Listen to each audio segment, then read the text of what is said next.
Super. అది okay, ఇంకో వ్యవస్థ ఏంటంటే ఇప్పుడు ఆడపిల్లలు కూడా చర్చిలకు వెళ్తున్నారు కదా, ఆడపిల్లలు ఎక్కువ వెళ్తారు. వెళ్తారు కదా, వీళ్ళకి ఇప్పుడు దేవుని చూపిస్తా అంటే దేవుని చూపించాలి, ఈ దేవుని చూపిస్తాను కడుపులు చేసే లెక్కలేంటి? అంతే అది వాళ్ళు నాకు అది తెలియదు యాక్చువల్లీ ఆ సబ్జెక్టు. ఇప్పుడు మన ఈయన ఉన్నారు కదా, ఏం పేరు అబ్బాయి పేరు, ఏం పాలైన పేరు, కృషిపాల్ చెప్పిండు దేవుని చెప్పి చూపిస్తాను లోపల తీసుకెళ్ళి. అట్లాంటి చాలా జరుగుతున్నాయి. విషయం ఏంటంటే ఇప్పుడు చర్చికి పాస్టర్ ఉన్నాడు అనుకోండి, పాస్టర్ ఫోన్ ఓపెన్ చేయండి, చర్చికి వచ్చే ఆడపిల్లలందరి నెంబర్లు ఉంటాయి, అబ్బాయిల నెంబర్లు ఉండవు, హస్బెండ్ నెంబర్లు ఉండవు, వాళ్ళ భార్యల నెంబర్లే ఉంటాయి. డైలీ మెసేజ్ చేయడము, ఎవరన్నా బాగా రిప్లై ఇచ్చి మాటికి రిప్లై అనుకో వాళ్ళని గోకడము, ఇలా చేస్తూ ఉంటారు అనమాట. ఇప్పుడు ఉదాహరణకు ఇప్పుడు ఇదే ఆఫీస్ ఉంది సార్, మీరు ఒక్కసారి టెస్ట్ చేయండి, మీరు ఎప్పుడన్నా ఇక్కడ ఏదన్నా ఒక పూజా కార్యక్రమం మీద ఒక పూజాని పిలవండి, పూజారి స్ట్రైట్గా వస్తాడు, తను పూజ చేసుకుంటాడు, మీ పేరు ఎందుకు అడగడు, గబగా పూజ చేసి అవి ఇవి చల్లేసేసి అమ్మ అవి చల్లండి, ఇవి చేయండి, ఇది చేయండి అని చెప్పేసి విత్ ఇన్ ఫ్రాక్షన్స్ సెకండ్లో వెళ్ళిపోతారు. దట్ ఈస్ అ పూజారి మెంటాలిటీ.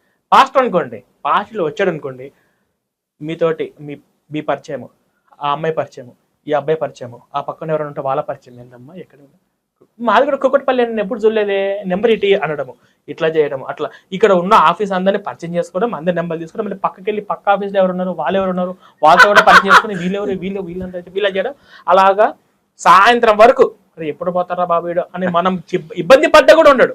అవి చేస్తూ మాటలు కలిపి అవి చేసి ఇవి చేసి మొహమాటం అంటే ఏం లేదు, నాకు అది కావాలి మటం కావాలి అని చెప్పి సాయంత్రం వరకు ఉండిపోతాడు. వాడి మైండ్ అట్లాంటిది, ఆ పని అయితే నేను చేసుకొని పోవాలని పూజారి మైండ్ సెట్ అట్లాంటిది, పాస్టర్ మైండ్ సెట్ అట్లా ఉండదు. ఇట్లా అందులో ముఖ్యంగా లేడీస్ నెంబర్లు తీసుకోవడము పెడతాడు. యేసు నిజమైన దేవుడు, మన కోసం రక్తం గారిచాడు, హోసన్న మినిస్టర్స్ నేను చెప్పిన వాక్యాలు అంటాడు. పొరపాటు కొంతమంది రిప్లై ఇచ్చి కొంతమంది రిప్లై ఇవ్వలేదు అనుకో, రిప్లై ఇవ్వకపోతే మళ్ళీ చేస్తాడు. అంతెందుకు, ఒక్కసారి మీ ఫోన్ నెంబరు కల్వర్ టెంపుల్కి వెళ్ళి మెంబర్షిప్గా మీ నెంబర్ ఇవ్వండి చాలు, మీరు ఎన్ని నెంబర్లు బ్లాక్ చేసినా మళ్ళీ కొత్తగా వస్తుంటాయి. ఇప్పటికి నాకు కాల్స్ వస్తాయి. అదే కదా చెప్తున్నా, నేను స్పీడ్ గా ఇప్పుడు మనము ఒక దాంట్లో ఉండి కార్ లో వెళ్తుంటాం కదా, సార్ కళ్ళు మూసుకోండి ప్రేయర్ చేసి, నేను కార్ నడిపిస్తుంటే కళ్ళు మూసుకుంటే దేవుని దగ్గర ఎట్లా అవుతున్నా.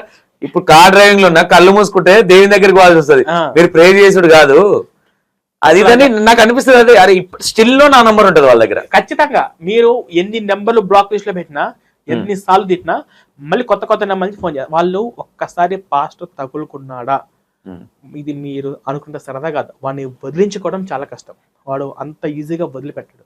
ఎంత ఈజీగా అంటే మనము నమ్మకపోతే మన పేరెంట్స్ ట్రాప్ లో పెట్టుకుంటాడు, నీ కొడుకు అట్లా చేసి నీ కొడుకు నరకంలోకి వెళ్ళిపోతాడు తెలుసమ్మని చెప్పేసి భయపెట్టించేస్తాడు. అలాగా వైఫ్ ను గానీ ఒక్కసారి, ఇప్పుడు నేను కూడా ఈ రోజు కూడా మా పాస్టర్ ని వదిలించుకోలేక స్థితిలో ఉన్నా, మెడబట్టుకుని గంటేసి గేటు దగ్గరికి వెళ్ళి తనినా కూడా వాడు మళ్ళీ ఇంకా సిగ్గు లేకుండా మా వీధి చుట్టే మా ఇంటికి వస్తూ ఉంటాడు. వాడికి సిగ్గు, శరం, పౌరుషం, రోషం, మానం, మర్యాద మీద ఒక బతుకు అన్నా కూడా సిగ్గు లేకుండా బతికే బతుకులు ఈ పాస్టర్లవి.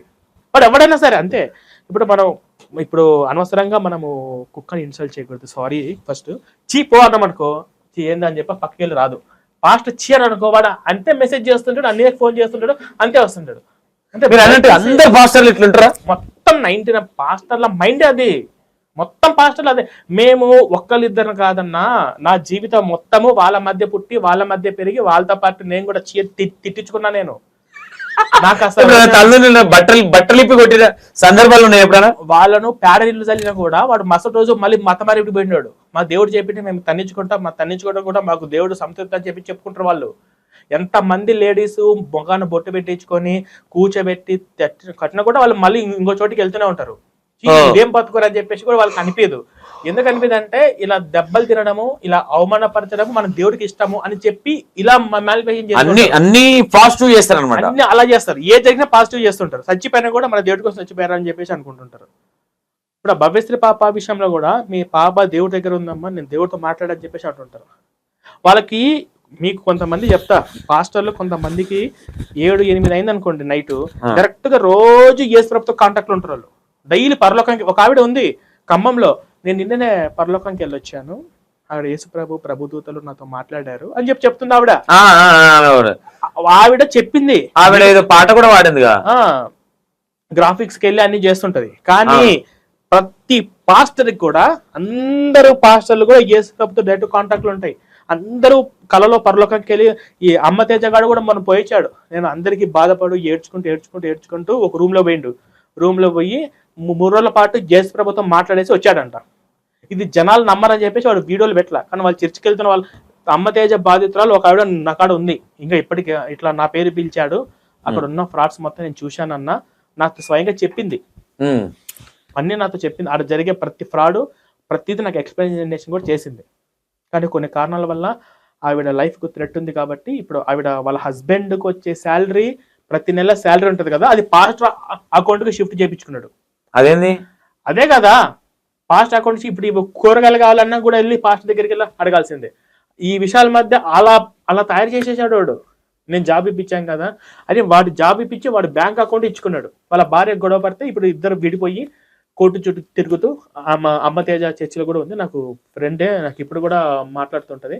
కాకపోతే తను ఇంకా ఇప్పటికీ ఆ యేసు అనే మత్తు నుంచి బయటకు రాలేదు తప్ప. అమ్మ తేజ ఇప్పుడు ఇంకా అవే అరటి పండ్లు ఇచ్చుడు కడుపులు అంటే ఇప్పుడు ఇది జనాలు నమ్మట్లేదు కాబట్టి అలా కానీ చాలా దారుణంగా చేస్తున్నాడు. అంతకంటే ఎక్కువ చేస్తున్నాడు. చాలా దారుణం. వాటి మీద చాలా కేసులు పడ్డాయి. కానీ వాళ్ళు చాలా మంది కూడా అమాయకులు. వాళ్ళకి పోలీస్ స్టేషన్కి వెళ్ళాలి, కేసులు పెట్టాలి, కంప్లైంట్ రాయాలి, ఎఫ్ఐఆర్, వాళ్ళకి ఏం తెలియకపోవడం వల్ల వాళ్ళు అలాంటి వాళ్ళే వీళ్ళు సెలెక్ట్ చేసుకుని మోసం చేస్తుంటారు. కడుపులు చేయడము, మూఢనమ్మకాలతో మోసాలు చేయడం అని చెప్పేసి వాళ్ళ బ్యాక్గ్రౌండ్ అన్ని తెలుసుకుని వీళ్ళు చేస్తూ ఉంటారు. కాబట్టి వీళ్ళు ఎవరెవరిని సెలెక్ట్ చేసుకుంటారు, ఊర్లలో ఎట్లాంటి వాళ్ళని సెలెక్ట్ చేసుకుంటారు, వాళ్ళ బ్యాక్గ్రౌండ్ ఏందని తెలుసుకొని పాస్టర్ల రంగంలో దిగుతారు. ఓకే, మీరు ఎక్స్పెక్ట్ చేసిన దాని మీరు కొన్ని చెప్తే షాక్ అయిపోతారు, నమ్మలేరు. అసలు ఇది మనం ఏ ప్రపంచంలో ఉన్నామరా బాబా అని అనిపించే విధంగా ఈ పాస్టర్ల యొక్క ప్రవక్తనే ఉంటుంది. సమయ సందర్భాలు వచ్చినప్పుడు అన్ని నేను ఒకసారి మీకు వీడియో ఆధారాలు అన్ని కూడా నేను చూపిస్తాను. నీకు తెలిసి అమ్మ తేజ ఎంత సంపాదించు చెప్పడు, ఎన్ని కోట్లు? నేను ఎన్ని సంపాదించినంటే నేను అట్లా మనీ పరంగా చెప్పలేను. మనీ పరంగా ఎలా చెప్పగలుగుతాను 10 కోట్లు నేను ఎస్టిమేషన్ కూడా చెప్పలేను. కల్వా సతీష్ అయితే దగ్గర 2,500 నుంచి 3,000 కోట్లు సంపాదించాడు ఇప్పటికే. కనీసం నేను వెళ్ళినప్పుడు పైన చర్చి కూడా లేదు. ఇప్పుడు చర్చి ఒక దేవాలయం లాగా ఎట్లా కట్టిరంటే మొత్తం నాకు తెలిసి దానికి ఒక 100 కోట్లు కావచ్చు. మీరు పాస్టర్ అవ్వండి, రేపే నాకు యేసుబాబు కనిపించాడని. సంవత్సరం తర్వాత మిమ్మల్ని నేను బెంజ్ కార్లో చూస్తుంటాను. మీకు ఈ బిల్డింగ్ అంతా ఇప్పుడు మీరు రెంటెడ్ కదా, ఇది మీ ఓన్ గా మీరే తీసేసుకొని కింద ఉన్నని మీరు రెంట్లకు ఇస్తా ఉంటారు. నాకు తెలిసి మీరు రేపు పాస్టర్ అయిన తర్వాత మీరు యేసుని బైబిల్ ప్రచారం చేయడం మొదలుపెట్టిన తర్వాత 2 సంవత్సరాలలోనే ఈ బిల్డింగ్ మీ ఓన్ అయిపోతుంది. మీకు నాకు తెలిసి ఒక బాడీ గార్డ్స్, ఒక కారు, మీకు ఒక కారు ఖచ్చితంగా ఉంటుంది. నాకు తెలిసి 2 సంవత్సరాలు మీకున్న టాలెంట్ నేను పాస్టర్ అవ్వగలుగుతానంటారా? అవ్వండి. రేపటి నుంచి కృషిపాలికి చర్చి కట్టిద్దామని చూశారు.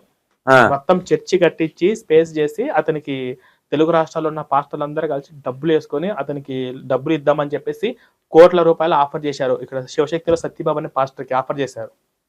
కానీ నాకు డబ్బు వద్దు, నాకు మనిషిగా బతకడం నాకు ఇష్టము అని చెప్పేసి వాళ్ళు అది వదిలిపెట్టారు. పాస్టర్ అంటే ఊర్లో సింపుల్ గా 1,50,000 2 లక్షలు అనేది చిన్న అమౌంట్ వాళ్ళు సంపాదించడం. ఊర్లో ఉన్న చిన్న పాస్టర్ కానుకలు. ఇప్పుడు మీకు దశభాగం అంటున్నారు, వారం కానుకలు ఉంటాయి. ఇప్పుడు మీరున్నారు, మీరు మీ మిస్సెస్ 2 పిల్లలు ఉన్నారు అనుకోండి, మీరు చేత్తో కానుకలు వేయాలి, మీ మిస్సెస్ చేతులు వేయాలి, మీ 2 పిల్లలు కూడా ఇటు ఒక కర్ర పట్టుకొని ఇటు బొచ్చ పట్టుకొని అడుక్కుంటా వస్తారు. మీరు చూడండి, మీరు ఎప్పుడైనా గుడి దగ్గర అడుక్కునే వాళ్ళు ఉంటారు కానీ ఏ చర్చి దగ్గర అడుక్కునే వాళ్ళు బయట ఉండరు, అసలు ఉండరు. ఎందుకంటే వాళ్ళ లోపల అట్లా పాస్టర్ అడుక్కుంటాడు అని చెప్పేసి బెగ్గర్స్ గుడి బయట ఉంటారు. కనీసం ఏదో ప్రసాదాన్న పెడతారని చెప్పి. కానీ చర్చిలు అట్లా కాదు.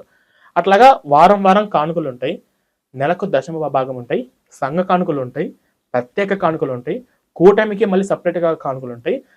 క్రిస్మస్ వచ్చిందంటే ప్రతి ఇంటి నుంచి 4-5 వేలు ఇవ్వాలి చర్చికి అని చెప్పేసి మళ్ళీ ఆ విధంగా డబ్బులు కలెక్షన్ చేయడం ఉంటుంది. ఇన్ని విధాలుగా ఉంటుంది. మీరు ఒక్క దశమ భాగమే చూస్తున్నారు. నాకు లిటరల్ గా కానుకలు చేస్తారని తెలియదు. దశమ భాగం ఒకటి మాత్రం తెలుసు, ప్రతి ఆదివారము కానుకలు ఇవ్వాలి. నేను అది 100-200 ప్రత్యేకంగా ప్రార్థన, స్పెషల్ ప్రేయర్స్ అని చెప్పేసి మళ్ళీ పిలిచి ఒక్కొక్కరు 1,000 రూపాయలు 2,000 అట్లా ఇస్తారనమాట. బల్లారాధన ప్రార్థన ఒకటి ఉంటుంది. అందరూ కలిసి మొగ మీద పరిశుద్ధ స్థలం అని చెప్పేసి అక్కడ మొగల మీద నించొని అవి బల్లా ఇస్తుంటారు. అది దానికి సపరేట్ గా ఉంటుంది. కానుకలు, దశభాగాలు, సంఘ కానుకలు, ప్రత్యేక కానుకలు, కూటమికి సంబంధించినవి, ఫ్రైడే ఆల్ నైట్ ప్రేయర్స్, మళ్ళీ దానికి ప్రతి ఒక్కటి కూడా వాళ్ళు సంపాదించుకున్న సంపాదనలో పీల్చి పిప్పి చేస్తూనే ఉంటారు.